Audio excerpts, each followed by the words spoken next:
ஐயோ! இது ஏன் கேட்குறீங்க? லெஜெண்ட்ஸ். இது வந்து இயக்குனர் இமயம் இல்லையா அவரு? பாரதிராஜா சாரோடைய ஒரு ஆக்டிங் ஸ்கூல்னு நினைக்கிறேன். இஃப் ஐ எம் ரைட், அவரோட ஆக்டிங் ஸ்கூல் ஆரம்பிச்சாரு. அதனுடைய லான்ச் ஃபங்க்ஷனில் நான் தான் வாசித்தேங்க. I am so happy about it. Of course இதெல்லாம் மறக்க முடியாத அனுபவங்கள். அது இன்னொரு ஃபோட்டோ என்கிட்ட இருக்கு. ஆனால் அது நான் எதுலேயுமே போடலை. ஓகே.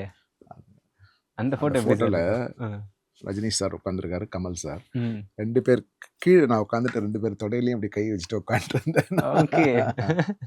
அதெல்லாம் மறக்கவே முடியாது. Super sir. ரஜினி சார்னோடனே அந்த ஒரு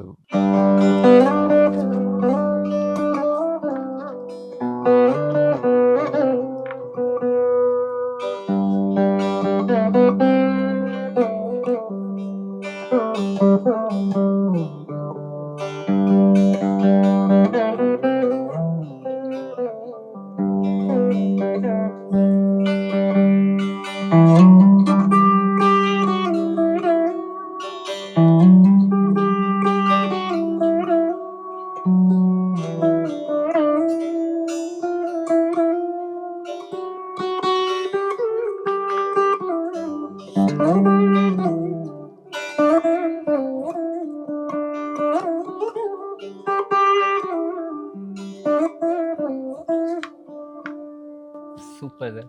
சார் ஹேர் ஸ்டைல் வந்து அவரோட இன்ஸ்பிரேஷனா எப்படி சார்? இல்லை, எல்லாரும் கண்டிப்பாக சொல்லலாம். அது இல்லாமல் எப்படி இருக்கும்? சில பேர் கேட்டிருக்காங்க, நான் சொல்லலாமா இதில்? சொல்லலாம் சார். சில பேர் வந்து ஏன் உங்கள் முகபாவனையை வந்து அழறா மாதிரி வச்சுக்கிறீங்கன்னு சில பேர் தெரியாமல் கேட்குறாங்க. அது வந்து அதை இன்னொரு வேற ஒரு ஆர்டிஸ்டோட குறிப்பிட்டு சொல்கிறாங்க. அந்த மாதிரிலாம் சொல்லக்கூடாது. எந்த ஆர்டிஸ்டையும் நான் சொல்லிக்கிறேன். இது நீங்கள் கண்டிப்பாக எடிட் பண்ணாமல் போடுங்க. கண்டிப்பாக போடுவோம் சார்.